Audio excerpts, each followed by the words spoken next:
वाहिगुरु जी का खालसा वाहिगुरु जी की फतेह। Punjabi audio book YouTube channel सुन रहे सारे ਸਰੋਤਿਆਂ ਨੂੰ मेरे ਸੁਤੰਤਰ कौर ਵੱਲੋਂ प्यार भरी सत श्री अकाल।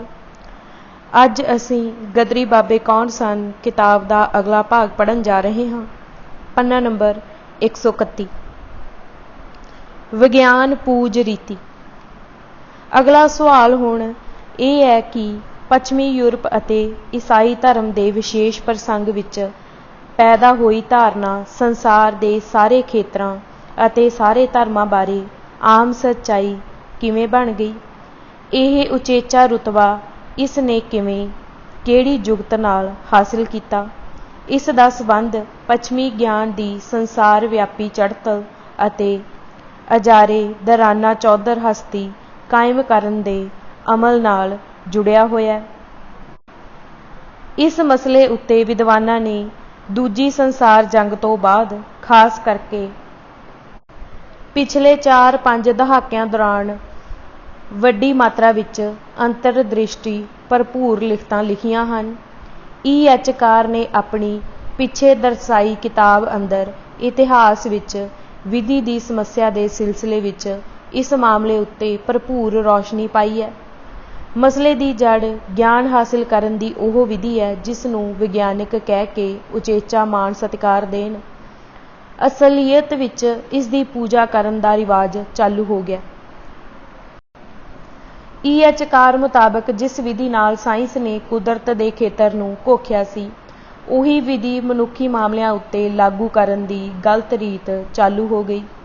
18वीं सदी के अंत तक जदों साइंस ने कुदरत के वड्डे भेद बुझ लैण विच सफलता हासिल कर लई सी अते विग्यानियां अंदर अपनी अकल अते समर्था बारे वधवा विश्वास अते गुरूर पैदा हो गया सी, तां इस तों उत्साहित हो के विग्यान पूज विद्वानां ने यह सोचना शुरू कर दिता कि साइंस के आसरे मनुख समाज बारे भी भरोसेयोग अते सिक्केबंद ज्ञान हासिल करन दे समर्थ हो सकते हैं।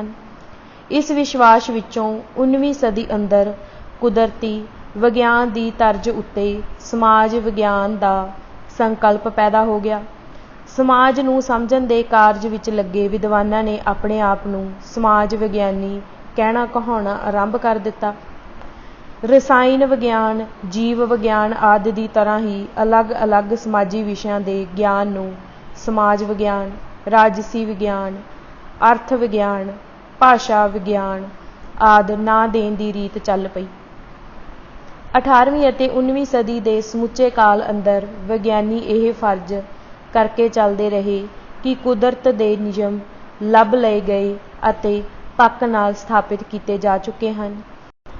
इन्हां नियमां नूं पक्के नां दे दिते गए जिवें न्यूटन के गति के नियम गुरुता का नियम बोयल्ज ला आदि आदि।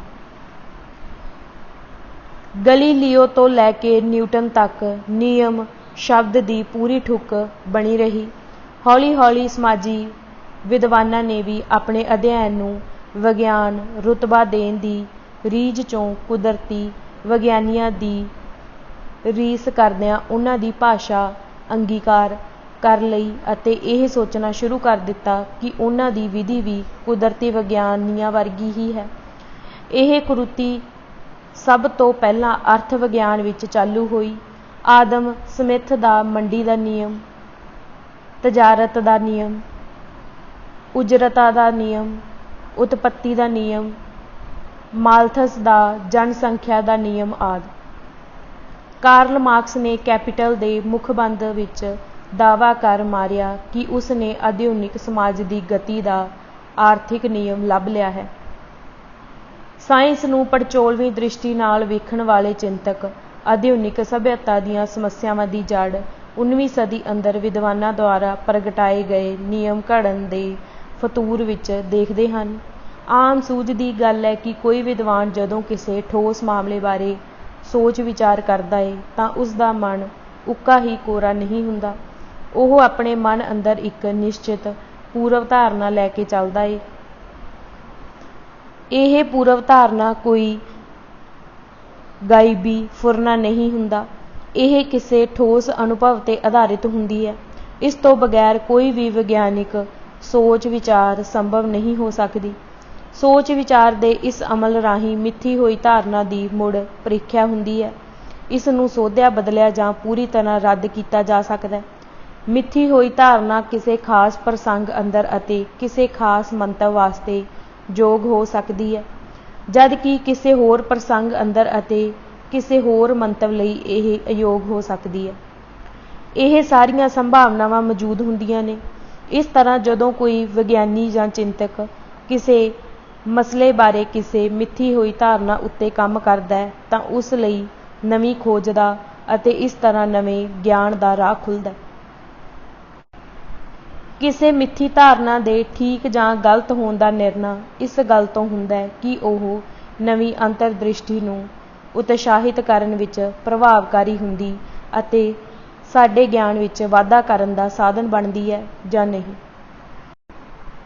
ਜਦੋਂ ਕਿਸੇ ਮਿੱਥੀ ਹੋਈ ਜਾਂ ਫਰਜ਼ ਕੀਤੀ ਮਨੌਤ ਨੂੰ 100% ਠੀਕ ਅਤੇ ਵਿਆਪਕ ਨਿਯਮ ਦਾ ਰੁਤਬਾ ਦੇ ਦਿੱਤਾ ਜਾਂਦਾ ਹੈ ਤਾਂ ਨਵੀਂ ਖੋਜ ਪੜਤਾਲ ਅਤੇ ਸਜਰੇ ਗਿਆਨ ਦੇ ਬੂਹੇ ਬੰਦ ਹੋ ਜਾਂਦੇ ਨੇ।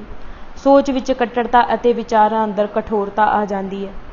ਮਿਸਾਲ ਵਜੋਂ ਇਹ ਮਾਰਕਸਵਾਦੀ ਧਾਰਨਾ ਕਿ ਸਾਰੇ ਕਾਰਨਾਂ 'ਚੋਂ ਆਰਥਿਕ ਕਾਰਨ ਬੁਨਿਆਦੀ ਹੁੰਦਾ ਹੈ, ਕਿਸੇ ਖਾਸ ਪ੍ਰਸੰਗ ਵਿੱਚ ਅਤੇ ਕਿਸੇ ਖਾਸ ਮੰਤਵ ਲਈ ਠੀਕ ਅਤੇ ਉਚਿਤ ਹੋ ਸਕਦੀ ਹੈ, ਪਰ ਜਦੋਂ ਇਸ ਨੂੰ ਸਰਵ ਵਿਆਪੀ ਨਿਯਮ ਅਥਵਾ ਸਦੀਵੀ ਸੱਚ ਮੰਨ ਲਿਆ ਜਾਂਦਾ ਹੈ ਤਾਂ ਇਹ ਧਾਰਨਾ ਸਾਡੇ ਗਿਆਨ ਵਿੱਚ ਵਾਧਾ ਕਰਨ ਦੀ ਬਜਾਏ ਨਵੇਂ ਗਿਆਨ ਦੇ ਰਸਤੇ ਬੰਦ ਕਰ ਦੇਣ ਦਾ ਕਾਰਨ ਹੋ ਨਿਬੜਦੀ ਹੈ। ਇਸ ਸਿਧਾਂਤ ਪ੍ਰਧਾਨੀ ਸੋਚ ਅਤੇ ਸਿਧਾਂਤ ਪੂਜ ਬਿਰਤੀ ਨੇ ਸਾਇੰਸ ਨੂੰ ਅਮਲੀ ਰੂਪ ਵਿੱਚ ਇਸ਼ਟ ਦਾ ਰੁਤਬਾ ਪ੍ਰਦਾਨ ਕਰ ਦਿੱਤਾ ਹੈ।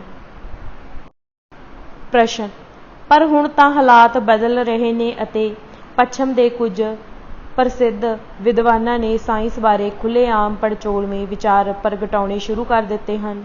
ਜਿਵੇਂ 4 ਸਦੀਆਂ ਪਹਿਲਾਂ ਈਸਾਈ ਕੱਟੜ ਮਤ ਦੀ ਅਜਾਰੇਦਾਰੀ ਚੈਲੰਜ ਹੋਈ ਸੀ, ਕੀ ਧਰਮ ਬਾਰੇ ਸਿਰਜੇ ਗਏ ਸਿਧਾਂਤ ਉੱਤੇ ਇਸ ਦਾ ਅਸਰ ਨਹੀਂ ਪਵੇਗਾ?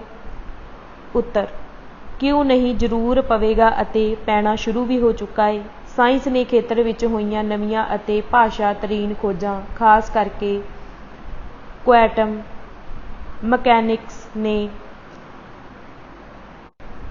ਨਿਯਮ ਪ੍ਰਧਾਨੀ ਸੋਚ ਦੀਆਂ ਬੁਨਿਆਦਾਂ ਹਿਲਾ ਦਿੱਤੀਆਂ ਨੇ। ਸਾਇੰਸ ਦੀਆਂ ਕਈ ਸਾਰੀਆਂ ਟਕਸਾਲੀ ਧਾਰਨਾਵਾਂ ਤੇ ਦਾਅਵੇ ਸ਼ੱਕ ਦੇ ਪਰਛਾਵੇਂ ਹੇਠ ਆ ਗਏ ਹਨ। ਵੇਵ ਪਾਰਟੀਕਲ ਦਵੈਤ ਅਵਸਥਾ ਨੇ ਟਕਸਾਲੀ ਸੰਸਾਰ ਦ੍ਰਿਸ਼ਟੀਕੋਣ ਦੀਆਂ 2 ਮਨੌਤਾਂ ਨੂੰ ਚੁਣੌਤੀ ਦੇ ਦਿੱਤੀ ਹੈ। ਇੱਕ ਇਹ ਕਿ ਸਾਇੰਸ ਸੰਸਾਰ ਬਾਰੇ ਸਾਲਮ ਅਤੇ ਇਕਾਤਮਕ ਸੱਚਾਈ ਹਾਸਿਲ ਕਰ ਸਕਦੀ ਹੈ। ਦੂਜਾ, ਸੰਸਾਰ ਬਾਰੇ ਭੌਤਿਕਵਾਦੀ ਦ੍ਰਿਸ਼ਟੀਕੋਣ ਦੀਆਂ ਕਮਜ਼ੋਰੀਆਂ ਅਤੇ ਸੀਮਤਾਈਆਂ ਉਗੜਵੇਂ ਰੂਪ ਵਿੱਚ ਪ੍ਰਗਟ ਹੋ ਗਈਆਂ ਹਨ। ਨਵੀਂ ਕੁਐਂਟਮ ਦ੍ਰਿਸ਼ਟੀ ਨੇ ਕੁਝ ਟਕਸਾਲੀ ਬੁਨਿਆਦੀ ਮਨੌਤਾਂ, ਜਿਵੇਂ ਕਿ ਮਨੁੱਖ ਜੀਵ ਅੰਤਮ ਰੂਪ ਵਿੱਚ ਸਥੂਲ ਪਦਾਰਥ ਹੀ ਹਨ, ਕਿ ਅਸੀਂ ਨਿਸ਼ਚਿਤ ਗੁਣ ਲੱਛਣ ਰੱਖਦੇ ਹਾਂ, ਕੀ ਸਾਡਾ ਵਤੀਰਾ ਦਿਮਾਗ ਅੰਦਰਲੀ ਪ੍ਰਕਿਰਿਆ ਤੋਂ ਨਿਰਧਾਰਤ ਹੁੰਦਾ ਹੈ, ਆਦਿ ਦੀ ਪ੍ਰਮਾਣਿਕਤਾ ਉੱਤੇ ਸਵਾਲੀਆ ਨਿਸ਼ਾਨ ਲਾ ਦਿੱਤੇ ਹਨ। ਵੈਸੇ ਤਾਂ ਪਹਿਲਾਂ ਵੀ ਸਾਇੰਸ ਦੀ ਵਿਧੀ ਨੂੰ ਮਨੁੱਖੀ ਮਾਮਲਿਆਂ ਉੱਤੇ ਲਾਗੂ ਕੀਤੇ ਜਾਣ ਬਾਰੇ ਗੰਭੀਰ ਇਤਰਾਜ਼ ਪ੍ਰਗਟ ਕੀਤੇ ਜਾਂਦੇ ਰਹੇ ਹਨ, ਪਰ ਹੁਣ ਕੁਦਰਤ ਅਤੇ ਸੰਸਾਰ ਬਾਰੇ ਮਨੁੱਖੀ ਗਿਆਨ ਵਿੱਚ ਹੋਏ ਨਵੇਂ ਵਾਧੇ ਨੇ ਇਹਨਾਂ ਇਤਰਾਜ਼ਾਂ ਨੂੰ ਵੱਡਾ ਬਲ ਅਤੇ ਵਾਜਬੀਅਤ ਮੁਹੱਈਆ ਕਰਾ ਦਿੱਤੀ ਹੈ। ਇਸ ਕਰਕੇ ਮਨੁੱਖੀ ਮਾਮਲਿਆਂ ਵਿੱਚ ਬੁਨਿਆਦੀ ਨਿਯਮਾਂ ਦੀ ਵਿਗਿਆਨ ਮੁਖੀ ਧਾਰਨਾ ਪੂਰੀ ਤਰ੍ਹਾਂ ਅਪ੍ਰਮਾਣਿਕ ਅਤੇ ਗਲਤ ਸਾਬਿਤ ਹੋ ਗਈ ਹੈ। ਧਰਮ ਦੀ ਨਿੰਦਿਆ ਦਾ ਆਧੁਨਿਕਵਾਦੀ ਦਸਤੂਰ। ਧਰਮ ਬਾਰੇ ਆਧੁਨਿਕਵਾਦੀ ਦ੍ਰਿਸ਼ਟੀਕੋਣ ਨੂੰ ਇਸ ਰੌਸ਼ਨੀ ਵਿੱਚ ਰੱਖ ਕੇ ਦੇਖਿਆ ਜਾਵੇ ਤਾਂ ਇਸ ਦਾ ਥੋਥ ਸਾਫ਼ ਉਜਾਗਰ ਹੋ ਜਾਂਦਾ ਹੈ।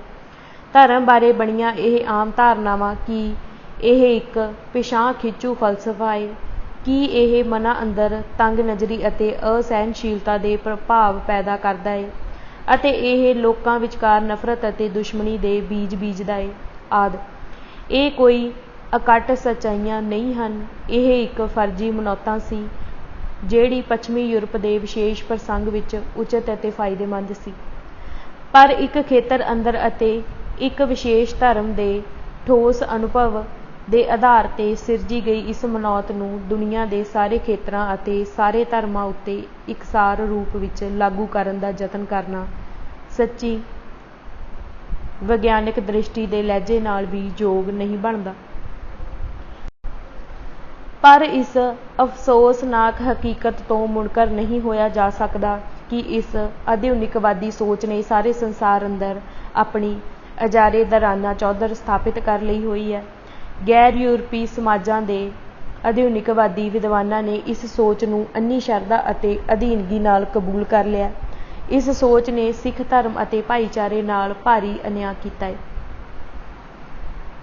ਪ੍ਰਸ਼ਨ: ਕੀ ਤੁਹਾਡਾ ਕਹਿਣ ਦਾ ਮਤਲਬ ਇਹ ਹੈ ਕਿ ਧਰਮ ਬਾਰੇ ਇਹ ਆਮ ਧਾਰਨਾਵਾਂ ਸਿੱਖ ਧਰਮ ਉੱਤੇ ਲਾਗੂ ਨਹੀਂ ਹੁੰਦੀਆਂ? ਉੱਤਰ: ਹਾਂ, ਗੱਲ ਪੂਰੇ ਯਕੀਨ ਨਾਲ ਕਹੀ ਜਾ ਸਕਦੀ ਹੈ। ਤੁਸੀਂ ਦੱਸੋ, ਸਿੱਖ ਧਰਮ ਨੂੰ ਪਿਛਾਂਹ ਖਿੱਚੂ ਕਹਿਣ ਦਾ ਆਧਾਰ ਕੀ ਹੈ? ਇਸ ਨੇ ਇਤਿਹਾਸ ਵਿੱਚ ਵਿਗਿਆਨ ਦੀ ਉੱਨਤੀ ਵਿੱਚ ਕਿਹੜਾ ਅੜਿੱਕਾ ਲਾਇਆ ਏ? ਸਿੱਖ ਗ੍ਰੰਥੀਆਂ ਨੇ ਕਿਹੜੇ ਵਿਦਵਾਨਾਂ ਜਾਂ ਵਿਗਿਆਨੀਆਂ ਨੂੰ ਜਿੰਦਾ ਜਲਾਇਆ? ਸਿੱਖਾਂ ਨੇ ਇਤਿਹਾਸ ਅੰਦਰ ਆਪਣੇ ਧਰਮ ਦੀ ਰਾਖੀ ਲਈ ਤਾਂ ਜੰਗਾਂ ਲੜੀਆਂ ਨੇ, ਪਰ ਕਿਸੇ ਦੂਜੇ ਧਰਮ ਨੂੰ ਨੁਕਰੇ ਲਾਉਣ ਅਤੇ ਦੂਜੇ ਧਰਮਾਂ ਦੇ ਪੈਰੋਕਾਰਾਂ ਉੱਤੇ ਆਪਣਾ ਧਰਮ ਠੋਸਣ ਦੇ ਮੰਤਵ ਨਾਲ ਕਿਹੜੀ ਜੰਗ ਲੜੀ ਏ?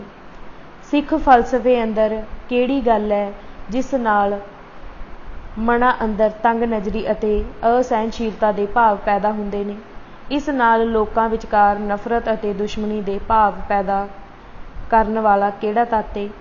ਸਰਬੱਤ ਦਾ ਭਲਾ ਚਿਤਵਣ ਵਾਲੇ ਅਤੇ ਮਾਨਵੀ ਏਕਤਾ ਅਤੇ ਭਾਈਚਾਰੇ ਦਾ ਸੰਦੇਸ਼ ਦੇਣ ਵਾਲੇ ਧਰਮ ਉੱਤੇ ਤੁਸੀਂ ਤੰਗ ਨਜ਼ਰੀ ਅਤੇ ਅਸਹਿਣਸ਼ੀਲਤਾ ਦਾ ਦੋਸ਼ ਕਿਵੇਂ ਲਾ ਸਕਦੇ ਹੋ? ਪ੍ਰਸ਼ਨ: ਪਰ ਇਹ ਦਾਅਵਾ ਤਾਂ ਸਾਰੇ ਹੀ ਧਰਮ ਕਰਦੇ ਨੇ। ਆਮ ਹੀ ਕਹਿ ਦਿੱਤਾ ਜਾਂਦਾ ਹੈ ਕਿ ਸਾਰੇ ਧਰਮਾਂ ਦੇ ਬੁਨਿਆਦੀ ਸਿਧਾਂਤ ਤਾਂ ਇੱਕੋ ਜਿਹੇ ਹੀ ਹਨ। ਮਸਲਾ ਤਾਂ ਅਮਲਾਂ ਦਾ ਏ। ਇਸ ਪੱਖੋਂ ਤੁਸੀਂ ਸਿੱਖ ਧਰਮ ਦਾ ਦੂਜੇ ਧਰਮਾਂ ਨਾਲੋਂ ਨਿਖੇੜਾ ਕਿਵੇਂ ਕਰਦੇ ਹੋ? ਉੱਤਰ: ਨਹੀਂ, ਅਜਿਹਾ ਸੋਚਣਾ ਠੀਕ ਨਹੀਂ ਏ। ਹਰ ਧਰਮ ਦਾ ਜੀਵਨ ਫਲਸਫਾ ਵੱਖੋ ਵੱਖਰਾ ਏ। ਹਰ ਧਰਮ ਦੀ ਰੂਹਾਨੀ ਮੰਜ਼ਿਲ ਅਲੱਗ ਅਲੱਗ ਏ। ਰੂਹਾਨੀ ਮੰਜ਼ਿਲ ਦੇ ਅਨੁਸਾਰ ਹੀ ਹਰ ਧਰਮ ਦਾ ਸਦਾਚਾਰਕ ਕਦਰ ਪ੍ਰਬੰਧ ਵੱਖਰਾ ਵੱਖਰਾ ਏ। ਪ੍ਰੋਫੈਸਰ ਪੂਰਨ ਸਿੰਘ ਨੇ ਇਸਲਾਮ ਅਤੇ ਈਸਾਈਅਤ ਨਾਲੋਂ ਸਿੱਖ ਧਰਮ ਦੀ ਵਿਲੱਖਣਤਾ ਦਰਸਾਉਂਦਿਆਂ ਲਿਖਿਆ ਏ, ਸਿੱਖ ਜਨ ਸਮੂਹ ਇੱਕੋ ਵੇਲੇ ਬ੍ਰਾਹਮਣ ਮਤ ਦੇ ਇਕਵਾਦੀ ਚੌਧਰਵਾਦੀ ਦ੍ਰਿਸ਼ਟੀ ਤੋਂ ਅਤੇ ਮੁਸਲਮਾਨਾਂ ਦੇ ਕੱਟੜ ਸ਼ਰਾਂ ਦੇ ਕਾਨੂੰਨਾਂ ਅਤੇ ਧਰਮ ਸ਼ਾਸਤਰੀ ਮਾਨਤਾਵਾਂ ਤੋਂ ਨਿਰਲੇਪ ਹੈ। ਮੁਸਲਮਾਨਾਂ ਅੰਦਰ ਦੂਸਰਿਆਂ ਉੱਤੇ ਭੌਤਿਕ ਰੂਪ ਵਿੱਚ ਜਿੱਤ ਹਾਸਿਲ ਕਰਨਾ, ਉਹਨਾਂ ਉੱਤੇ ਰਾਜ ਕਰਨ ਦੀ ਅਤੇ ਬ੍ਰਾਹਮਣਾਂ ਅੰਦਰ ਦੂਜਿਆਂ ਦੇ ਮਨਾਂ ਉੱਤੇ ਦਿਗਵਿਜੇ ਹਾਸਿਲ ਕਰਨ ਦੀ ਹਮੇਸ਼ਾ ਭੁੱਖ ਬਣੀ ਰਹੀ ਹੈ। ਵਿਗਿਆਨ ਮੁਖੀ ਕਲਚਰ ਨੇ ਇਹ ਵੱਡੀ ਸਿਧਾਂਤਿਕ ਗੜਬੜ ਕੀਤੀ ਹੈ ਕਿ ਅਲੱਗ ਅਲੱਗ ਚੀਜ਼ਾਂ ਤੇ ਵਰਤਾਰਿਆਂ ਦੀਆਂ ਵਿਲੱਖਣਤਾਵਾਂ ਨੂੰ ਸਮਝਣ ਦੀ ਬਜਾਏ ਇਹਨਾਂ ਬਾਰੇ ਆਮ ਸਾਂਝੀਆਂ ਧਾਰਨਾਵਾਂ ਸਿਰਜ ਦਿੱਤੀਆਂ ਗਈਆਂ ਹਨ। ਇੱਕ ਪੱਛਮੀ ਵਿਦਵਾਨ ਨੇ ਇਸ ਆਧੁਨਿਕਵਾਦੀ ਸਿਧਾਂਤਕ ਰੀਝ ਦੀ ਆਲੋਚਨਾ ਕਰਦਿਆਂ ਲਿਖਿਆ, ਤਰਕਸ਼ੀਲ ਸਮਗਰਤਾਵਾਦੀ ਵਿਚਾਰਧਾਰਾ ਵਿਸ਼ੇਸ਼ਾਂ ਨੂੰ ਵਿਸਤ੍ਰਿਤ ਸ਼੍ਰੇਣੀਆਂ ਦੇ ਅਧੀਨ ਕਰਕੇ ਵਿਭਿੰਨਤਾਵਾਂ ਨੂੰ ਇਕਤਾ ਵਿੱਚ ਤਬਦੀਲ ਕਰ ਦਿੰਦੀ ਹੈ। ਧਰਮਾਂ ਦੇ ਮਾਮਲੇ ਵਿੱਚ ਅਜਿਹਾ ਹੀ ਹੋਇਆ ਹੈ। ਮਿਸਾਲ ਵਜੋਂ ਮਈ 1928 ਵਿੱਚ ਸ਼ਹੀਦ ਭਗਤ ਸਿੰਘ ਅਤੇ ਉਸਦੇ ਸਾਥੀਆਂ ਨੇ ਕਿਰਤੀ ਅਖਬਾਰ ਵਿੱਚ ਧਰਮ ਵਿਰੁੱਧ ਲਿਖੇ ਇੱਕ ਲੇਖ ਵਿੱਚ ਧਰਮ ਦੀ ਨਿੰਦਿਆ ਇਹਨਾਂ ਸ਼ਬਦਾਂ ਵਿੱਚ ਕੀਤੀ ਸੀ। ਇਸ ਸਮੇਂ ਪੂਰਨ ਆਜ਼ਾਦੀ ਦੇ ਉਪਾਸਕ ਸੱਜਣ ਮਹਿਜ਼ਬ ਨੂੰ ਦਿਮਾਗੀ ਗੁਲਾਮੀ ਦਾ ਨਾਮ ਦਿੰਦੇ ਹਨ। ਉਹ ਤਾਂ ਇਹ ਕਹਿੰਦੇ ਹਨ ਕਿ ਬੱਚੇ ਨੂੰ ਇਹ ਦੱਸਣਾ ਕਿ ਰੱਬ ਹੀ ਸਰਵ ਸ਼ਕਤੀਮਾਨ ਹੈ ਅਤੇ ਬੰਦਾ ਕੁਝ ਵੀ ਨਹੀਂ, ਮਿੱਟੀ ਦਾ ਪੁਤਲਾ ਹੈ, ਬੱਚੇ ਨੂੰ ਸਦਾ ਵਾਸਤੇ ਕਮਜ਼ੋਰ ਬਣਾਉਂਦਾ ਹੈ। ਉਸ ਦੇ ਦਿਲ ਦੀ ਤਾਕਤ ਅਤੇ ਉਸ ਦੇ ਆਤਮ ਵਿਸ਼ਵਾਸ ਦਾ ਭਾਵ ਹੀ ਨਾਸ ਕਰ ਦੇਣਾ ਹੈ। ਸ਼ਹੀਦ ਭਗਤ ਸਿੰਘ ਨੇ ਤਾਂ ਧਰਮ ਨੂੰ ਨਿੰਦਣ ਦੀ ਹੱਦ ਹੀ ਕਰ ਦਿੱਤੀ ਸੀ। ਉਸਨੇ ਲਿਖਿਆ ਸੀ, ਸਾਰੇ ਧਾਰਮਿਕ ਮਤ ਆਖਿਰਕਾਰ ਜਾਬਰ ਜਮਾਤਾਂ ਦੇ ਹਮਾਇਤੀ ਹੋ ਨਿਬੜਦੇ ਹਨ। ਹਰ ਧਰਮ ਇਹ ਕਹਿੰਦਾ ਹੈ ਕਿ ਬਾਦਸ਼ਾਹ ਵਿਰੁੱਧ ਬਗਾਵਤ ਕਰਨਾ ਹਮੇਸ਼ਾ ਹੀ ਪਾਪ ਹੁੰਦਾ ਹੈ। ਰੱਬ ਨੀਰੋ ਹੈ ਅਤੇ ਉਹ ਚੰਗੇਜ਼ ਖਾਂ ਹੈ। ਰੱਬ ਮੁਰਦਾਬਾਦ। हैरानी की गल यह है कि यह गल्लां उदों कहीआं गईआं जदों हज़ारां की संख्या विच गदरी सूरबीर सिख धर्म अते विरसे तो प्रेरणा लैके अंग्रेजी राज विरुद्ध बगावत करन दा लसानी हौसला अते साहस दिखा चुके सन अते उस तो बाद बब्बर अकालियां ने अपने सूरबीरता भरे कारनामिਆਂ राहीं अंग्रेज हकूमत सामने वड्डी चुनौती खड़ी कर दित्ती सी। सारे गदरी योधे अते बब्बर अकाली धर्म विच प्रपक्क सन अते सारिਆਂ ने बचपन विच ਇਹ धार्मिक सिक्ख्या ग्रहण की हुई सी कि रब ही सर्वशक्तिमान है अते बंदा कुछ भी नहीं, मिट्टी का पुतला है। हुण तुसी आप ही हिसाब ला लवो, धर्म ने उन्हां नूं दिमागी तौर ते किन्ना कू गुलाम बना दिता सी, धर्म ने उन्हां नूं किन्ना कू सदा वास्ते कमज़ोर बना दिता सी अते उन्हां दे दिल दी ताकत अते उन्हां दे आत्म विश्वास दे भाव दा किन्ना कू नाश कर दिता सी। जदों कोई व्यक्ति अमूरत विचारधारा विच अन्नी शरधा पालन लग पैंदा है तां ओह सामने दिसदी हकीकत तो अखां बंद कर लैंदा है। हकीकत नूं अमूरत विचारधारा दे चश्मिਆਂ राहीं देखण करके आधुनिकवादी विद्वान गदरी बाबिਆਂ दी प्रेरणा दे सोमिਆਂ दी दुरुस्त निशानदेही नहीं कर सके। जदों कि गदरियां दी तफ्तीश करन वाले दो वड्डे पुलिस अफसरां ईसमोगर अते स्लैटरी नूं यह सच्चाई जानन विच कोई दिक्कत नहीं आई कि गदरियां दे धार्मिक जज्बिਆਂ ने उन्हां नूं इनकलाब करन लई उकसाया सी। प्रिंसीपल बजाज ने 1966 विच बाबा सोहन सिंह भकना नाल गलबात करदिआं जदों उन्हां तों यह पुछिआ सी कि धार्मिक दृष्टिकोण तो तुहाडा आदर्श कौन रहा है तां उन्हां दा सहज भाव उत्तर सी, गुरु गोबिंद सिंह जी की सुतंत्रता अते कमाल की भावना ने मैनू प्रेरिया है। उन्हां दी जमहूरीयत दे आदर्श दा मैं उपासक हाँ। उन्हां संगत नूं उत्तम समझिया, उस कोलों आप अमृत छकिया ते कहा, इन्हीं की कृपा से सजे हम हैं, नहीं मोसो गरीब करोड़ परे है। किन्नी निमरता सी उन्हां विच, जनता नूं वडियाया अते शख्सी लीडरशिप नूं निंदिया।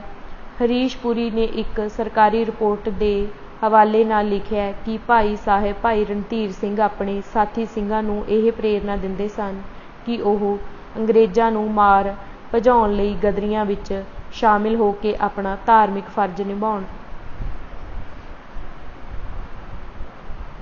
अमरीका दे कार्नवालिस दे जराइती कालज दे एक प्रोफैसर ने 14 सितंबर 1914 नूं अपनी मां नूं चिट्ठी लिखी कि बगावत दे आगूआं भाव गदरियां विच लोड़े दा जज्बा है, ओह लोकां विच देश भगती अते धार्मिक उत्साह दी चंगियाड़ी फूकण दे योग हन।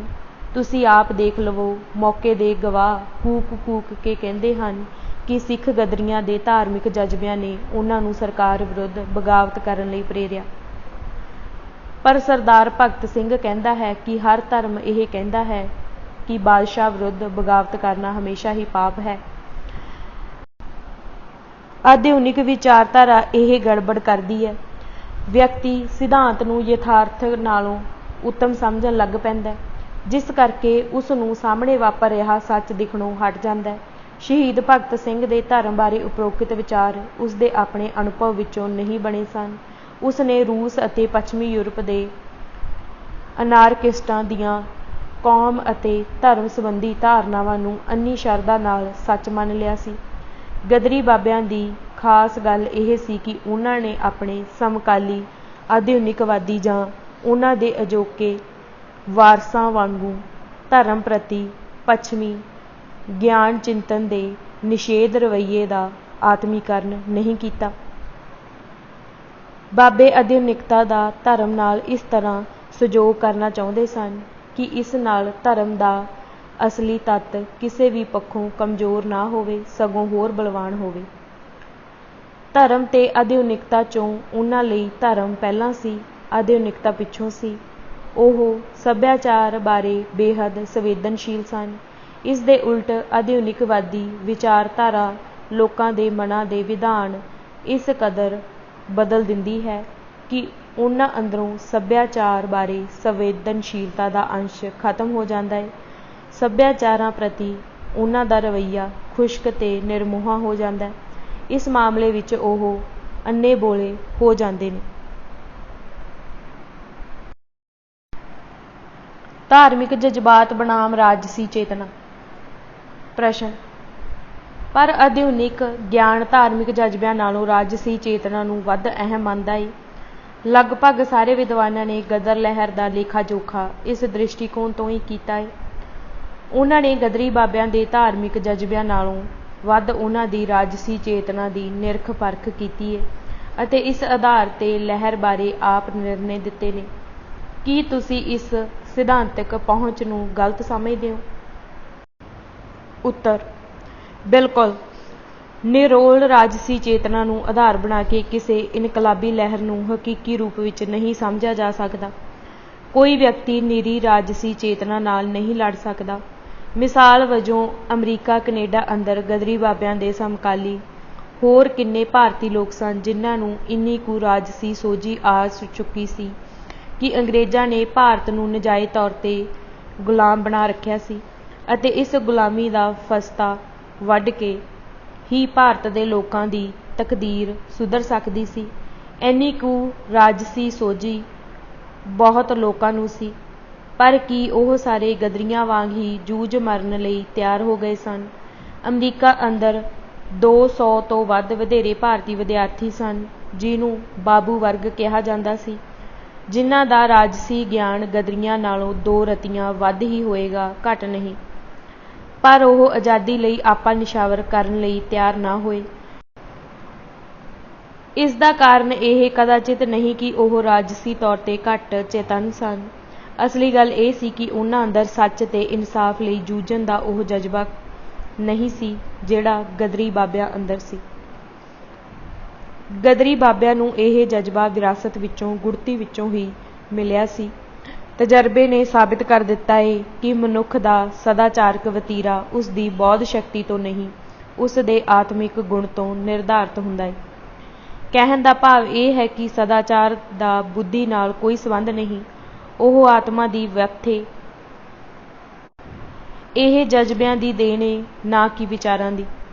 ਗੁਰੂ ਸਾਹਿਬਾਨ ਨੇ ਜੋ ਇਨਕਲਾਬੀ ਕਰਿਸ਼ਮਾ ਕੀਤਾ ਸੀ, ਉਹ ਬੁੱਧੀ ਦੇ ਖੇਤਰ ਅੰਦਰ ਲਿਆਂਦੀ ਤਬਦੀਲੀ ਨਹੀਂ ਸੀ, ਇਹ ਆਤਮਿਕ ਕਾਇਆਕਲਪ ਦਾ ਵਰਤਾਰਾ ਸੀ। ਇਸ ਵਰਤਾਰੇ ਦੀ ਪ੍ਰੋਫੈਸਰ ਪੂਰਨ ਸਿੰਘ ਨੇ ਆਪਣੀਆਂ ਲਿਖਤਾਂ ਵਿੱਚ ਬਹੁਤ ਹੀ ਭਾਵਪੂਰਤ ਵਿਆਖਿਆ ਕੀਤੀ ਹੈ।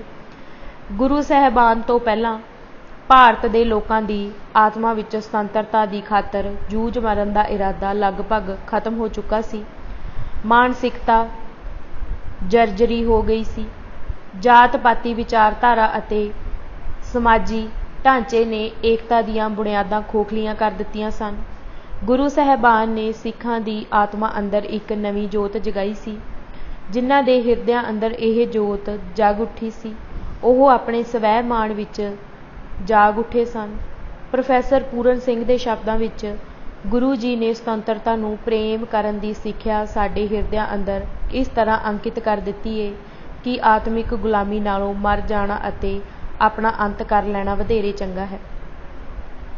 ਸਿੱਖਾਂ ਦੀ ਆਤਮਾ ਵਿੱਚ ਸੁਤੰਤਰਤਾ ਦੀ ਪ੍ਰਾਪਤੀ ਲਈ ਜਗਦੀ ਇਹ ਜੋਤ, ਜੋ ਸਦਾ ਸੁਤੰਤਰਤਾ ਨੂੰ ਪ੍ਰੇਮ ਕਰਦੀ ਹੈ, ਬੜੀ ਜੋਖੋਂ ਭਰੀ ਹੈ।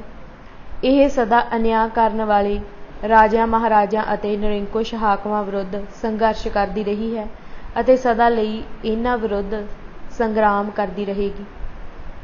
ਪ੍ਰੋਫੈਸਰ ਸਾਹਿਬ ਦੇ ਇਹਨਾਂ ਸ਼ਬਦਾਂ ਨੂੰ ਸ਼ਹੀਦ ਭਗਤ ਸਿੰਘ ਦੇ ਧਰਮ ਬਾਰੇ ਉਪਰੋਕਤ ਵਿਚਾਰਾਂ ਨਾਲ ਮੇਲ ਕੇ ਦੇਖੋ ਅਤੇ ਫਿਰ ਨਿਰਣਾ ਕਰੋ ਕਿ ਦੋਹਾਂ ਵਿੱਚੋਂ ਕਿਹਦਾ ਅਨੁਭਵ ਵਧੇਰੇ ਡੂੰਘਾ ਅਤੇ ਪ੍ਰਮਾਣਿਕ ਮੰਨਿਆ ਜਾ ਸਕਦਾ ਹੈ।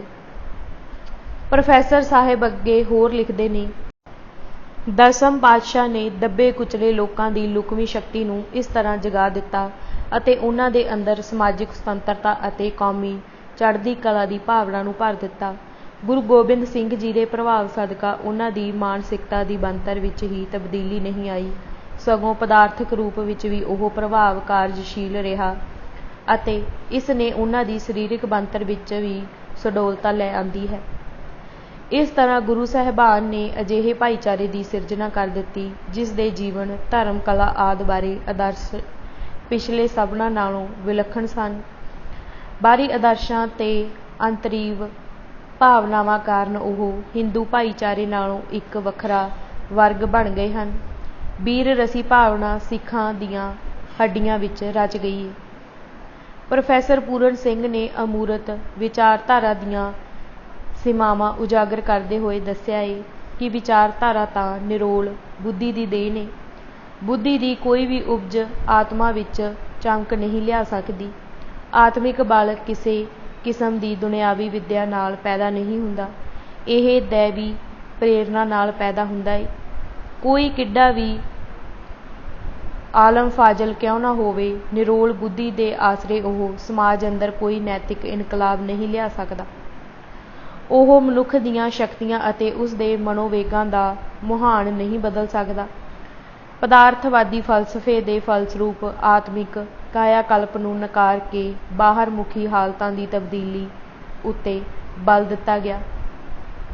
ਇਸ ਸੱਚਾਈ ਨੂੰ ਵਿਸਾਰ ਦਿੱਤਾ ਜਾਂ ਹਿਕਾਰਤ ਨਾਲ ਰੱਦ ਕਰ ਦਿੱਤਾ ਗਿਆ ਕਿ ਨਿਰੋਲ ਬਾਹਰ ਮੁਖੀ ਹਾਲਤਾਂ ਦੀ ਤਬਦੀਲ ਮਨੁੱਖ ਦੇ ਕੁਦਰਤੀ ਸੁਭਾਅ ਨੂੰ ਨਹੀਂ ਬਦਲ ਸਕਦੀ, ਜਿੰਨਾ ਚਿਰ ਇਹ ਬਦਲਾਓ ਅੰਤਰੀਵ ਰੂਪ ਵਿੱਚ ਦਿਲਾਂ ਵਿੱਚ ਨਹੀਂ ਵਾਪਰਦਾ।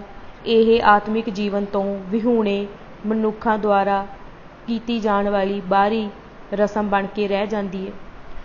ਜੇਕਰ ਮਨੁੱਖੀ ਅਮਲਾਂ ਦੇ ਅੰਤਰੀਵ ਸੋਮਿਆਂ ਦੀ ਕਾਇਆਕਲਪ ਨਹੀਂ ਕੀਤੀ ਜਾਂਦੀ ਤਾਂ ਨਿਰੋਲ ਸਮਾਜਿਕ ਤਬਦੀਲੀ ਨਾਲ ਮਨੁੱਖੀ ਆਚਰਣ ਵਿੱਚ ਸਿਫਤੀ ਸੁਧਾਰ ਸੰਭਵ ਨਹੀਂ ਹੋ ਸਕਦਾ। ਕਿਸੇ ਰਾਜ ਦਾ ਸੰਵਿਧਾਨ ਬਦਲ ਦੇਣ ਨਾਲ ਲੋਕਾਂ ਦੀ ਪ੍ਰਕਿਰਤੀ ਨਹੀਂ ਬਦਲ ਜਾਂਦੀ। ਜਿਨ੍ਹਾਂ ਨੂੰ ਆਤਮ ਗਿਆਨ ਨਹੀਂ ਹੈ, ਜਿਨ੍ਹਾਂ ਦਾ ਆਪਣਾ ਕੋਈ ਵਿਅਕਤੀਤਵ ਨਹੀਂ, ਉਹਨਾਂ ਨੂੰ ਵੋਟ ਦਾ ਅਧਿਕਾਰ ਦੇ ਵੀ ਦਿੱਤਾ ਜਾਵੇ ਤਾਂ ਉਹ ਆਪਣੀ ਹੋਣੀ ਦੇ ਮਾਲਕ ਨਹੀਂ ਬਣ ਜਾਂਦੇ। ਮਨੁੱਖੀ ਆਤਮਾ ਦੀ ਸੁਤੰਤਰਤਾ ਹੀ ਗੁਰੂ ਸਾਹਿਬ ਦੇ ਮਨੋਭਾਵ ਦਾ ਸਾਰ ਤੱਤ ਹੈ। ਸਿੱਖ ਸਮਾਜ ਵਿੱਚ ਗੁਰੂ ਜੀਵਨ ਦਾ ਕੇਂਦਰ ਬਿੰਦੂ ਹੈ। ਕਿਸੇ ਅਮੂਰਤ ਸੰਕਲਪ ਜਾਂ ਨੇਮ ਨੂੰ ਸਮਾਜ ਦਾ ਕੇਂਦਰ ਬਿੰਦੂ ਨਹੀਂ ਬਣਾਇਆ ਜਾ ਸਕਦਾ। ਅਪੁਰਖੀ ਸੰਕਲਪ ਬੇਨੀਮਾ ਵਿਅਕਤੀਵਾਦ ਪੈਦਾ ਕਰਦਾ ਹੈ, ਸਮਾਜਿਕ ਭਾਵਨਾ ਨੂੰ ਨਸ਼ਟ ਕਰਦਾ ਹੈ, ਸਣਕਵਾਦ ਨੂੰ ਉਤਸ਼ਾਹਿਤ ਕਰਦਾ ਹੈ। ਪੱਛਮੀ ਸਭਿਅਤਾ ਬਾਰੇ ਆਪਣੇ ਪੜਚੋਲਵੇਂ ਵਿਚਾਰ ਪ੍ਰਗਟਾਉਂਦਿਆਂ ਪ੍ਰੋਫੈਸਰ ਪੂਰਨ ਸਿੰਘ ਨੇ ਠੀਕ ਕਿਹਾ ਸੀ ਕਿ ਅਮੂਰਤ ਸੰਕਲਪ ਉੱਤੇ ਉਸਾਰੇ ਗਏ ਸਮਾਜ ਉੱਚੇ ਆਦਰਸ਼ ਹਾਸਿਲ ਨਹੀਂ ਕਰ ਸਕਦੇ। ਇਹ ਜਨ ਸਮੂਹ ਦੇ ਵਿਹਾਰਿਕ ਧਰਮ ਕਰਮ ਨਹੀਂ ਬਣ ਸਕਦੇ। ਨਿਰੋਲ ਅਮੂਰਤ ਸੰਕਲਪਾਂ ਨੂੰ ਘੜਨਾ ਅਤੇ ਇਹਨਾਂ ਦੇ ਆਸਰੇ ਜਿਉਣਾ ਆਤਮਿਕ ਮੌਤ ਨੂੰ ਵਿਹਾਜਣਾ ਹੈ। ਇਸ ਸਭਿਅਤਾ ਨੇ ਆਪਣੇ ਆਪ ਨੂੰ ਕੁਦਰਤ ਦੇ ਡੂੰਘੇ ਰਹੱਸਾਂ ਨਾਲੋਂ ਤੋੜ ਵਿਛੋੜ ਲਿਆ ਅਤੇ ਬੇਸੁਰ ਕਰ ਲਿਆ ਹੈ। ਇਸ ਦਾ ਲਕਸ਼ ਕੇਵਲ ਉਤੇਜਨਾ ਹੈ। ਬੌਧਿਕ ਉਤੇਜਨਾ ਅਤੇ ਇੰਦਰੀਗਤ ਤੁੱਛ ਖਿੱਚਾਂ, ਬੌਧਿਕ ਚਮਤਕਾਰ ਸਾਨੂੰ ਉਤੇਜਿਤ ਜ਼ਰੂਰ ਕਰਦਾ ਹੈ। ਇਸ ਵਿੱਚੋਂ ਉਪਜਿਆ ਵਿਚਾਰਾਂ ਦਾ ਨਸ਼ਾ ਬੜਾ ਮਨ ਨੂੰ ਮੋਹਣ ਵਾਲਾ ਹੁੰਦਾ ਹੈ, ਪਰ ਇਸ ਬੌਧਿਕ ਉਤੇਜਨਾ ਵਿੱਚ ਆਤਮਾ ਗੁਆਚ ਜਾਂਦੀ ਹੈ। ਬੁੱਧੀਮਾਨਾਂ ਦੀਆਂ ਕਾਲਪਨਿਕ ਮਨੌਤਾਂ ਸੱਚਾ ਗਿਆਨ ਨਹੀਂ ਹੁੰਦਾ। ਜਿਨ੍ਹਾਂ ਦੇਸ਼ਾਂ ਅੰਦਰ ਵਿਗਿਆਨਿਕ ਵਿਚਾਰਧਾਰਾ ਦੀ ਰਹਿਨੁਮਾਈ ਹੇਠ ਸਮਾਜਵਾਦੀ ਇਨਕਲਾਬ ਆਏ ਹਨ, ਉਹ ਮਨੁੱਖ ਦੀ ਜੋ ਦੁਰਦਸ਼ਾ ਹੋਈ ਹੈ, ਉਸ ਤੋਂ ਪ੍ਰੋਫੈਸਰ ਪੂਰਨ ਸਿੰਘ ਦੇ ਉਪਰੋਕਤ ਵਿਚਾਰਾਂ ਦੀ ਪੂਰਨ ਪ੍ਰੋੜਤਾ ਹੁੰਦੀ ਹੈ। ਪ੍ਰਸ਼ਨ: ਤੁਹਾਡੀ ਇਸ ਵਿਆਖਿਆ ਤੋਂ ਤਾਂ ਇਹ ਸਿੱਧ ਹੁੰਦਾ ਹੈ ਕਿ ਆਧੁਨਿਕਵਾਦੀ ਨਜ਼ਰੀਏ ਤੋਂ ਸਿੱਖ ਧਰਮ ਦੀ ਵਿਸ਼ੇਸ਼ਤਾ ਨੂੰ ਜਾਣ ਸਕਣਾ ਉੱਕਾ ਹੀ ਨਾਮੁਮਕਿਨ ਹੈ। ਇਸ ਕਰਕੇ ਕੋਈ ਆਧੁਨਿਕਵਾਦੀ ਵਿਦਵਾਨ ਗਦਰ ਲਹਿਰ ਦੇ ਵਰਤਾਰੇ ਦੀ ਸਹੀ ਵਿਆਖਿਆ ਨਹੀਂ ਕਰ ਸਕਦਾ, ਕਿਉਂਕਿ ਉਹ ਗਦਰੀ ਬਾਬਿਆਂ ਦੇ ਮਨੋਜਗਤ ਅੰਦਰ ਝਾਤੀ ਨਹੀਂ ਮਾਰ ਸਕਦਾ ਅਤੇ ਗਦਰੀ ਬਾਬਿਆਂ ਦੇ ਆਤਮਿਕ ਗੁਣਾਂ ਦੀ ਥਾਹ ਪਾਏ ਬਿਨਾਂ ਉਹਨਾਂ ਦੇ ਰਾਜਸੀ ਅਮਲਾਂ ਦੀ ਸਹੀ ਵਿਆਖਿਆ ਕਰ ਸਕਣੀ ਕਤਈ ਸੰਭਵ ਨਹੀਂ। ਉੱਤਰ: ਬਿਲਕੁਲ ਠੀਕ ਹੈ। ਆਧੁਨਿਕਵਾਦੀ ਦ੍ਰਿਸ਼ਟੀ ਆਤਮਿਕ ਪੱਖ ਨੂੰ ਨਜ਼ਰ-ਅੰਦਾਜ਼ ਕਰਕੇ ਪਦਾਰਥਿਕ ਪੱਖਾਂ ਉੱਤੇ ਬਲ ਦਿੰਦੀ ਹੈ। ਇਸ ਕਰਕੇ ਇਹ ਸਿੱਖ ਧਰਮ ਅਤੇ ਭਾਈਚਾਰੇ ਦੀ ਸਥਾਪਨਾ ਦੇ ਘਟਨਾਕ੍ਰਮ ਨੂੰ ਨਹੀਂ ਸਮਝ ਸਕਦੀ। ਇਸ ਦੀ ਵਿਆਖਿਆ ਇਤਿਹਾਸਿਕ ਪਰਿਪੇਖ ਵਿੱਚ ਸੰਭਵ ਨਹੀਂ ਹੈ, ਕਿਉਂਕਿ ਜਿਵੇਂ ਹਰਿੰਦਰ ਸਿੰਘ ਮਹਿਬੂਬ ਨੇ ਕਿਹਾ ਹੈ, ਗੁਰੂ ਇਤਿਹਾਸ ਬਾਰੇ ਬਾਹਰੀ ਕਾਰਨ ਦੇ ਅਧੀਨ ਨਹੀਂ, ਸਗੋਂ ਉਸ ਨੂੰ ਕਾਲ ਵਿੱਚ ਨੁਹਾਰ ਦੇਣ ਵਾਲੀ ਸ਼ਕਤੀ ਦਾ ਨਿਯਮ ਸੂਖਮ, ਅਰੂਪ ਅਤੇ ਬਹੁ ਪਸਾਰੀ ਹੈ। ਸੋ ਸਿੱਖ ਧਰਮ ਅਤੇ ਭਾਈਚਾਰੇ ਦੀ ਸਥਾਪਨਾ ਦੇ ਪਿੱਛੇ ਕੰਮ ਕਰਦੇ ਦੈਵੀ ਨਿਯਮ ਨੂੰ ਸਮਝੇ ਬਿਨਾਂ ਇਸ ਵਰਤਾਰੇ ਦੀ ਸਹੀ ਰਮਝ ਨਹੀਂ ਜਾਣੀ ਜਾ ਸਕਦੀ। ਇਹ ਆਤਮਿਕ ਕਾਇਆ-ਕਲਪ ਦਾ ਵਰਤਾਰਾ ਸੀ। ਇਹ ਸਥੂਲ ਘੱਟ, ਸੂਖਮ ਵਧੇਰੇ ਸੀ। ਬਾਹਰਮੁਖੀ ਘੱਟ, ਅੰਤਰਮੁਖੀ ਵੱਧ ਸੀ। ਪਦਾਰਥਕ ਨਾਲੋਂ ਵੱਧ ਰੂਹਾਨੀ ਸੀ। ਇਹ ਮਨੁੱਖੀ ਮਨਾਂ ਦੇ ਵਿਧਾਨ ਬਦਲ ਦਿੱਤੇ ਗਏ ਸਨ। ਇਹ ਕਿਸੇ ਮਨੁੱਖੀ ਯਤਨ ਦਾ ਫਲ ਨਹੀਂ ਸੀ। ਇਹ ਨਦਰ ਕਰਮ ਦੀ ਸੁੱਚੀ ਕਰਾਮਾਤ ਸੀ। ਨਦਰ ਕਰਮ ਦਾ ਇਹ ਵਰਤਾਰਾ ਵਰਣਨ ਰਹਿਤ ਹੁੰਦਾ ਏ ਅਤੇ ਇਹ ਵਿਅਕਤੀ ਦੀ ਆਤਮਿਕ ਚੇਤਨਾ ਵਿੱਚ ਹੀ ਘਟਦਾ ਏ। ਗੁਰੂ ਸਾਹਿਬਾਨ ਨੇ ਲੋਕਾਂ ਦੀ ਅੰਤਰਦ੍ਰਿਸ਼ਟੀ ਨੂੰ ਜਗਾ ਦਿੱਤਾ ਸੀ। ਇਹ ਆਤਮਿਕ ਜੋਤੀ ਦਾ ਪ੍ਰਕਾਸ਼ ਹੋਇਆ ਸੀ। ਇਹ ਗੱਲ ਰਾਜਸੀ ਚੇਤਨਾ ਨਾਲੋਂ ਵੱਖਰੀ ਹੈ। ਆਧੁਨਿਕ ਵਿਚਾਰਧਾਰਾ ਨੇ ਰਾਜਸੀ ਚੇਤਨਾ ਦਾ ਜੋ ਮਾਡਲ ਸਿਰਜਿਆ ਹੈ, ਉਸ ਵਿੱਚੋਂ ਪੰਜਾਬ ਦੇ ਰਾਜਸੀ ਅਤੇ ਸੱਭਿਆਚਾਰਕ ਆਤਮ ਦਾ ਜੋ ਮਾਡਲ ਉੱਭਰਦਾ ਹੈ, ਉਹ ਆਪਣੇ ਮੂਲ ਖਾਸੇ ਪੱਖੋਂ ਪੰਜਾਬ ਦੋਖੀ ਹੈ। ਇਸ 'ਚੋਂ ਪੰਜਾਬ ਦੀ ਸੱਭਿਆਚਾਰਕ ਤਬਾਹੀ ਅਤੇ ਰੂਹਾਨੀ ਉਜਾੜੇ ਦੀ ਮਾਰਗ ਦ੍ਰਿਸ਼ਟੀ ਨਿਰਧਾਰਤ ਹੁੰਦੀ ਹੈ। ਪ੍ਰੋਫੈਸਰ ਪੂਰਨ ਸਿੰਘ ਦਾ ਇਹ ਕਥਨ ਕਿ ਪੰਜਾਬ ਵਸਦਾ ਗੁਰਾਂ ਦੇ ਨਾਂ 'ਤੇ ਪੰਜਾਬ ਦੇ ਲੋਕਾਂ ਦਾ ਗੁਰੂ ਨਾਲ ਆਤਮਿਕ ਰਿਸ਼ਤਾ ਦਰਸਾਉਂਦਾ ਹੈ। ਇਸ ਰਿਸ਼ਤੇ ਦੀ ਸ਼ਾਬਦਿਕ ਵਿਆਖਿਆ ਜਾਂ ਪਰਿਭਾਸ਼ਾ ਸੰਭਵ ਨਹੀਂ। ਇਸ ਨੂੰ ਸਿਰਫ ਅਨੁਭਵ ਦੁਆਰਾ ਹੀ ਜਾਣਿਆ ਜਾ ਸਕਦਾ ਹੈ। ਇਹ ਆਪਣੇ ਪੁਰਖਿਆਂ ਨਾਲ ਜੁੜਨ ਦੀ ਵਿਧੀ ਹੈ। ਇਹ ਆਤਮਿਕ ਜਾਗ੍ਰਿਤੀ ਦਾ ਵਸੀਲਾ ਹੈ। ਪ੍ਰਸ਼ਨ: ਤੁਸੀਂ ਰਾਜਸੀ ਚੇਤਨਾ ਨਾਲੋਂ ਆਤਮਿਕ ਜਾਗ੍ਰਿਤੀ ਦਾ ਨਖੇੜਾ ਕਿਵੇਂ ਕਰਦੇ ਹੋ ਅਤੇ ਇਸ ਰੌਸ਼ਨੀ ਵਿੱਚ ਗਦਰੀ ਬਾਬਿਆਂ ਦੀ ਆਮ ਇਨਕਲਾਬੀਆਂ ਨਾਲੋਂ ਕੀ ਵਿਸ਼ੇਸ਼ਤਾ ਸਮਝਦੇ ਹੋ? ਉੱਤਰ: ਪ੍ਰੋਫੈਸਰ ਪੂਰਨ ਸਿੰਘ ਨੇ ਇਸ ਬਾਰੇ ਭਰਪੂਰ ਰੌਸ਼ਨੀ ਪਾਈ ਹੈ। ਉਹਨਾਂ ਆਤਮਿਕ ਜਾਗ੍ਰਿਤੀ ਦੇ ਵਰਤਾਰੇ ਦੀ ਵਿਆਖਿਆ ਕਰਦਿਆਂ ਦਰਸਾਇਆ ਹੈ ਕਿ ਰੱਬੀ ਜੋਤਾਂ ਤੋਂ ਪ੍ਰਵਾਹਿਤ ਹੋਇਆ ਪ੍ਰੇਮ ਲੋਕਾਂ ਦੇ ਅੰਤਕਰਣ ਵਿੱਚ ਸੰਜੀਵ ਹੋ ਜਾਂਦਾ ਹੈ। ਉਹ ਉਸ ਪ੍ਰੇਰਨਾਸ਼ੀਲ ਜਾਂ ਆਵੇਸ਼ਗਤ ਜੀਵਨ ਦਾ ਪ੍ਰਤੀਕ ਹੈ ਜਿਸ ਦੀ ਪਰਿਭਾਸ਼ਾ ਨਹੀਂ ਕੀਤੀ ਜਾ ਸਕਦੀ। ਇਸ ਨੂੰ ਕੇਵਲ ਨਾਮ ਅਭਿਆਸ ਦੀ ਕਮਾਈ ਦੁਆਰਾ ਹੀ ਮਾਣਿਆ ਜਾ ਸਕਦਾ ਹੈ। ਜਿਹੜੇ ਲੋਕ ਗੁਰੂ ਜੀ ਦਾ ਵਰੋਸਾਇਆ ਆਦਰਸ਼ ਗ੍ਰਹਿਣ ਕਰ ਲੈਂਦੇ ਹਨ, ਉਹਨਾਂ ਦੇ ਅੰਦਰੋਂ ਆਤਮਿਕ ਚੇਤਨਾ ਦਾ ਆਪ ਮੁਹਾਰਾ ਪ੍ਰਵਾਹ ਵਹਿ ਤੁਰਦਾ ਹੈ। ਇਸ ਦ੍ਰਿਸ਼ਟੀ ਦੇ ਲਿਹਾਜ਼ ਨਾਲ ਗਦਰੀ ਬਾਬੇ ਕੋਈ ਆਮ ਜਿਹੇ ਰਾਜਸੀ ਕਾਰਕੁਨ ਨਹੀਂ ਸਨ। ਉਹ ਆਤਮਿਕ ਤੌਰ 'ਤੇ ਜਾਗਰੂਕਾਂ ਰੂਹਾਂ ਸਨ। ਉਹ ਨਾਮ ਰਤੇ ਜਿਉੜੇ ਸਨ। ਉਹ ਨਾਮ ਦੇ ਅਭਿਆਸੀ ਅਤੇ ਬਾਣੀ ਦੇ ਰਸਈਏ ਸਨ। ਉਹਨਾਂ ਦੀ ਜ਼ਮੀਰ, ਬੇਬਾਕ ਅਤੇ ਅੰਦਾਜ਼ ਵਿੱਚ ਵੱਡਾ ਬਲ ਸੀ। ਉਹਨਾਂ ਦਾ ਇੱਕ ਇੱਕ ਕਰਮ ਇਸ ਦਾ ਗਵਾਹ ਹੈ। ਪਦਾਰਥਕ ਕੀਮਤਾਂ ਨਾਲ ਲੱਥਪੱਥ ਹੋਇਆ ਇਤਿਹਾਸ ਰੂਹਾਨੀ ਕੀਮਤਾਂ ਦੀ ਪਾਲਣਾ ਕਰ ਰਹੇ ਵਿਅਕਤੀਆਂ ਨਾਲ ਨਿਆਂ ਨਹੀਂ ਕਰ ਸਕਦਾ। ਆਧੁਨਿਕਵਾਦੀ ਇਤਿਹਾਸਕਾਰਾਂ ਨੇ ਗਦਰੀ ਬਾਬਿਆਂ ਨਾਲ ਜੋ ਅਨਿਆਂ ਕੀਤਾ ਹੈ, ਉਸ ਦੀ ਝਲਕ ਆਪਾਂ ਦੇਖ ਲਈਏ। ਸਿੱਖ ਧਰਮ ਦੀ ਵਿਲੱਖਣਤਾ ਨੂੰ ਸਮਝੇ ਬਿਨਾਂ ਗਦਰੀ ਬਾਬਿਆਂ ਨੂੰ ਧਰਮ ਨਿਰਪੱਖ ਸਾਬਿਤ ਕਰਨਾ ਅਮਲੀ ਰੂਪ ਵਿੱਚ ਉਹਨਾਂ ਨੂੰ ਸਿੱਖ ਧਰਮ ਦੇ ਵਿਰੋਧ ਵਿੱਚ ਖੜਾ ਕਰਨਾ ਹੈ। ਗਦਰੀ ਬਾਬਿਆਂ ਨਾਲ ਇਸ ਤੋਂ ਵੱਡਾ ਅਨਾਚਾਰ ਹੋਰ ਕੋਈ ਨਹੀਂ ਹੋ ਸਕਦਾ। ਧਰਮ ਨਿਰਪੱਖਤਾ ਦਾ ਸਿਧਾਂਤ, ਸਿੱਖੀ ਅਤੇ ਗਦਰੀ ਬਾਬੇ। ਤੁਸੀਂ ਗਦਰ ਲਹਿਰ ਦੇ ਇਤਿਹਾਸਕਾਰਾਂ ਉੱਤੇ ਇਹ ਬਹੁਤ ਸੰਗੀਨ ਇਲਜ਼ਾਮ ਨਹੀਂ ਲਾ ਰਹੇ। ਭਾਵੇਂ ਤੁਸੀਂ ਇਸ ਬਾਰੇ ਕਾਫੀ ਵਿਆਖਿਆ ਦੇ ਦਿੱਤੀ ਏ, ਪਰ ਫਿਰ ਵੀ ਇਹ ਜਿਹੜੀ ਮਗਰਲੀ ਗੱਲ ਕਹੀ ਹੈ, ਇਸ ਨੂੰ ਥੋੜ੍ਹਾ ਜਿਹਾ ਵੱਧ ਸਪਸ਼ਟ ਕਰਕੇ ਦੱਸੋ। ਗਦਰੀ ਬਾਬਿਆਂ ਨੂੰ ਧਰਮ ਨਿਰਪੱਖ ਕਹਿਣਾ ਤੁਹਾਡੇ ਮੁਤਾਬਕ ਇੰਨਾ ਇਤਰਾਜ਼ਯੋਗ ਕਿਵੇਂ ਹੈ? ਉੱਤਰ: ਬੜੀ ਸਪਸ਼ਟ ਜਿਹੀ ਗੱਲ ਹੈ। ਧਰਮੀ ਬੰਦਿਆਂ ਨੂੰ ਧਰਮ ਨਿਰਪੱਖ ਕਹਿਣਾ ਇਤਰਾਜ਼ਯੋਗ ਕਿਉਂ ਨਹੀਂ? ਇਹ ਉਹਨਾਂ ਕੋਲੋਂ ਉਹਨਾਂ ਦੀ ਸਭ ਤੋਂ ਕੀਮਤੀ ਇਖਲਾਕੀ ਮਾਲੀਅਤ ਖੋਹਣ ਵਾਲੀ ਗੱਲ ਏ। ਸਿੱਖ ਧਰਮ ਦੇ ਸੰਬੰਧ ਵਿੱਚ ਧਰਮ ਨਿਰਪੱਖਤਾ ਦਾ ਸੰਕਲਪ ਉੱਕਾ ਹੀ ਬੇਤੁਕਾ ਹੈ। ਧਰਮ ਨਿਰਪੱਖਤਾ ਦੀ ਤੁਕ ਉੱਥੇ ਬਣਦੀ ਹੈ ਜਿੱਥੇ ਧਾਰਮਿਕ ਤੰਗ ਨਜ਼ਰੀ ਅਤੇ ਪੱਖਪਾਤ ਹੋਵੇ। ਜਿਵੇਂ ਅਸੀਂ ਈਸਾਈ ਕੱਟੜ ਮਤ ਦੇ ਠੋਸ ਪ੍ਰਸੰਗ ਵਿੱਚ ਦੇਖਿਆ ਹੈ। ਜਿਹੜਾ ਧਰਮ ਆਪਣੇ ਪੈਰੋਕਾਰਾਂ ਦੇ ਮਨਾਂ ਅੰਦਰ ਦੂਸਰੇ ਧਰਮਾਂ ਜਾਂ ਵਿਚਾਰਧਾਰਾਵਾਂ ਪ੍ਰਤੀ ਤੰਗ ਨਜ਼ਰੀ ਅਤੇ ਪੱਖਪਾਤ ਦੇ ਭਾਵ ਪੈਦਾ ਕਰਦਾ ਹੋਵੇ, ਉਸ ਧਰਮ ਨੂੰ ਜਨਤਕ ਖੇਤਰ ਅੰਦਰ ਪ੍ਰਭਾਵਹੀਣ ਕਰਨ ਲਈ ਧਰਮ ਨਿਰਪੱਖਤਾ ਦੇ ਸੰਕਲਪ ਦੀ ਸਾਰਥਿਕਤਾ ਸਮਝ ਪੈਂਦੀ ਹੈ। ਤੰਗ ਨਜ਼ਰੀ ਅਤੇ ਪੱਖਪਾਤ ਦੀ ਭਾਵਨਾ ਦਾ ਸੋਮਾ ਉਸ ਧਰਮ ਦਾ ਮੂਲ ਫਲਸਫਾ ਹੁੰਦਾ ਹੈ। ਜਿਹੜਾ ਵੀ ਧਰਮ ਜਾਂ ਜਿਹੜੀ ਵੀ ਵਿਚਾਰਧਾਰਾ ਆਪਣੇ ਮੂਲ ਖਾਸੇ ਪੱਖੋਂ ਇਕਤਾਵਾਦੀ ਇਹ ਭਾਵ ਜਿਹੜੀ ਸਾਰੀ ਮਨੁੱਖਤਾ ਨੂੰ ਆਪਣੇ ਅਸਰ ਰਸੂਖ ਅਤੇ ਗਲਬੇ ਹੇਠ ਲਿਆਉਣ ਦਾ ਐਂਬੀਸ਼ੀਅਸ ਟੀਚਾ ਮਿੱਥ ਕੇ ਚੱਲਦੀ ਏ, ਉਹ ਤੰਗ ਨਜ਼ਰੀ ਪੱਖਪਾਤ ਅਤੇ ਅਸਹਿਣਸ਼ੀਲਤਾ ਦੇ ਭਾਵਾਂ ਤੋਂ ਸੁਰਖਰੂ ਨਹੀਂ ਹੋ ਸਕਦੀ। ਉਸ ਦਾ ਇਹ ਔਗੁਣ ਜਨਮ ਜਾਤ ਹੈ। ਉਸ ਵਿੱਚ ਦੂਸਰੇ ਦੇ ਦੂਸਰੇਪਣ ਨੂੰ ਸਹਿਣ ਕਰਨ ਦਾ ਮਾਦਾ ਨਹੀਂ ਹੁੰਦਾ। ਉਸ ਅੰਦਰ ਦੂਸਰੇ ਦੇ ਦੂਸਰੇਪਣ ਨੂੰ ਖਤਮ ਕਰਨ ਦੀ ਅਮੋੜ ਰੁਚੀ ਹੁੰਦੀ ਹੈ।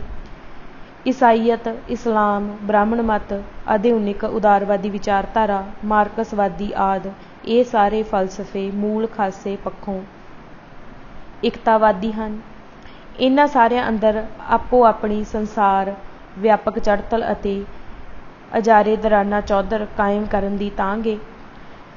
ਸਾਰੇ ਸਰਬ ਲੌਕਿਕ ਸੱਚ ਉੱਤੋਂ ਆਪੋ ਆਪਣੀ ਅਜਾਰੇਦਾਰੀ ਦਾ ਦਾਅਵਾ ਕਰਦੇ ਨੇ। ਸਾਰੇ ਆਪਣੇ ਆਪ ਨੂੰ ਪ੍ਰਮਾਣਿਕ ਗਿਆਨ ਦੇ ਸੋਮੇ ਸਮਝਦੇ ਨੇ। ਸਰਬ ਲੌਕਿਕ ਸੱਚ ਉੱਤੇ ਅਜਾਰੇਦਾਰੀ ਦੇ ਦਾਅਵੇ 'ਚੋਂ ਦੂਸਰੇ ਗਿਆਨ ਪ੍ਰਬੰਧਾਂ ਪ੍ਰਤੀ ਅਟੱਲ ਤੌਰ 'ਤੇ ਨਿਰਾਦਰ ਇਨਕਾਰ ਅਤੇ ਅਤਿਆਚਾਰ ਦਾ ਵਤੀਰਾ ਪ੍ਰਗਟ ਹੁੰਦਾ ਹੈ।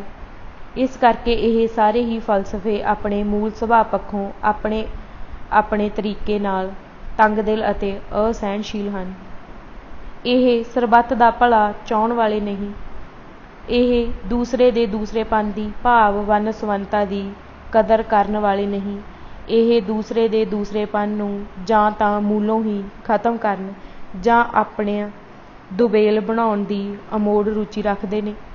ਦੂਸਰੇ ਦੇ ਦੂਸਰੇਪਣ ਨੂੰ ਪੇਸ਼ ਕਿਵੇਂ ਕੀਤਾ ਜਾਂਦਾ ਹੈ, ਇੱਥੇ ਹੀ ਵਿਤਕਰਾ ਅਤੇ ਮੰਦਭਾਵਨਾ ਪ੍ਰਗਟ ਹੋ ਜਾਂਦੀ ਹੈ। ਇਸ ਕਰਕੇ ਇਹ ਸਾਰੇ ਫਲਸਫੇ ਸ਼ਬਦ ਦੇ ਸਹੀ ਅਰਥਾਂ ਵਿੱਚ ਸਮਾਂਤਰਵਾਦੀ ਨਹੀਂ ਹਨ। ਖੁਸ਼ਵੰਤ ਸਿੰਘ ਦਾ ਇਹ ਨਿਰਣਾ ਗਲਤ ਨਹੀਂ ਹੈ ਕਿ ਮਹਾਰਾਸ਼ਟਰ ਅਤੇ ਬੰਗਾਲ ਦੋਵੇਂ ਥਾਵਾਂ 'ਤੇ 20ਵੀਂ ਸਦੀ ਦੇ ਆਰੰਭ ਵਿੱਚ ਹਿੰਦੂ ਵਰਗਾਂ ਅੰਦਰ ਰਾਸ਼ਟਰਵਾਦ ਦੀ ਜਿਹੜੀ ਗਰਮ ਖਿਆਲੀ ਧਾਰਨਾ, ਜਿਹਨੂੰ ਉਹ ਰਾਜਸੀ ਆਤੰਕਵਾਦ ਕਹਿੰਦਾ ਹੈ, ਦਾ ਰੁਝਾਨ ਪੈਦਾ ਹੋਇਆ ਸੀ।